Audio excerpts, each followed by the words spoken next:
So I was recently scrolling, just looking online, trying to get some finance information, and I stumbled upon an article, and it was called, "You Don't Need to Be a Millionaire to Retire." The first thing I thought about, okay, is what the is this? I read a bit more about it, and it got even more crazier.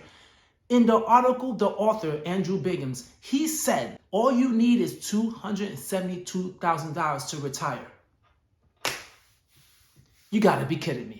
You need $272,000 to retire? Who in their right mind could retire on $272,000? Of course, when you ask all of us how much money you need to retire, our number is way higher than $1 million. We're all thinking about $2 million, $3 million to retire comfortably. We think about these high numbers.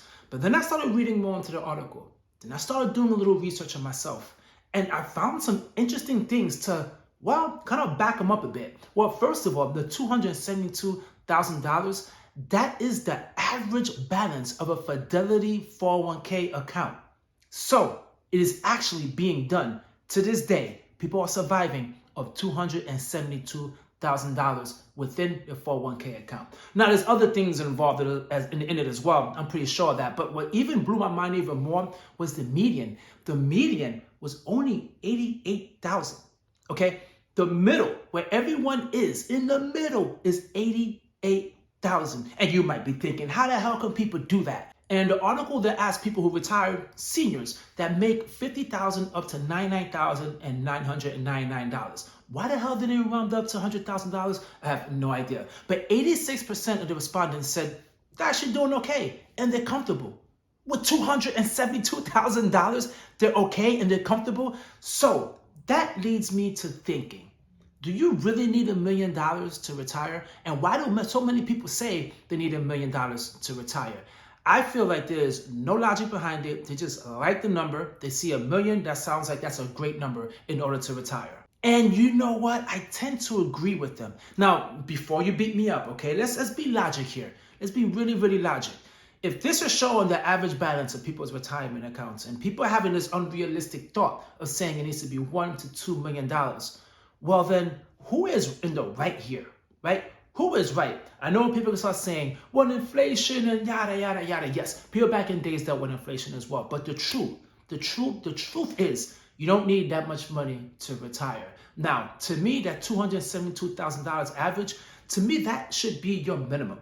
That should be your base, because I'm telling you right now, I'm a bougie ass and I am not going to retire on $272,000. I need more than that. To me, I love chasing money. I love grinding. And as long as I'm alive, I'm going to keep on stacking up as much as possible.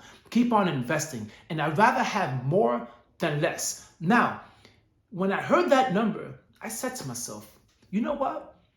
And you guys can answer this as well and let me know if this is your scenario. How many people in your life you know are retiring with $1 million? How many family members you have that are retiring with $1 million? Yeah, they might complain about money. They might complain about so many things, but they are still living comfortable-ish. They're still able to do the normal things in life that not everyone is able to do. Yes, you might not be able to travel, but hey, at least you have your necessities covered and you're retiring and you're getting that thing that people discuss the most and we're hoping we could get later on in the future. Social Security. You see, if we do a 4% safe withdrawal rate on $272,000, that only brings in like $900 a month. That's not enough. But for some people with the Social Security check, they might be getting the $2,000 plus the $2,900. Okay, it's something. It's not a whole lot, it's something. But what if you go into retirement with no student loan debt, no credit card debt? If you bought your house, I say at the age of 30 and you stayed in there, you didn't refinance, by the time you're 60, if you had a 30-year mortgage, your house would be paid off. You will not be doing that bad, especially if you have a partner as well. You could double that together. That's not a bad situation. And I got a story I want to share with you guys, which I know that is actually the reality and it works. My grandparents, they were not millionaires. They never had a 401k job. They never had a government job getting a pension. They basically just survived off Social Security. And they were able to live and enjoy life. And believe it or not, there was times when my dad needed a little bit of financial help. They were able to help as well. So to me, the key to this all is how you manage your money, right? Is how you manage your money. And if you think that $1 million is going to fix all your problems and bring you happiness, that is not necessarily true. You see, that's why you need to just, yes, you might want to sacrifice things now, but just understand it's a process and you might not get to a goal you want to get, but you're not a loser. All right, there is like you're gonna be living under a bridge now for the rest of your life because you're not able to save $1 million. Now, I found this article extremely interesting. I want to hear what you guys think about it. Do you think you truly need $1 million or more to retire, or do you feel like $272,000, right? That's all you got in your account to retire is something you can manage if need be. Drop a comment down below and let me know.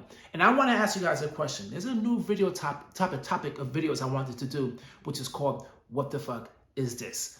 If you guys like this, you want more of these videos, educational things you might want to learn about when it comes to finances or social security or anything in life, drop a comment down below and let me know, because I find this really fun and enjoyable and I might keep on doing it. Catch you guys in my next video. Peace.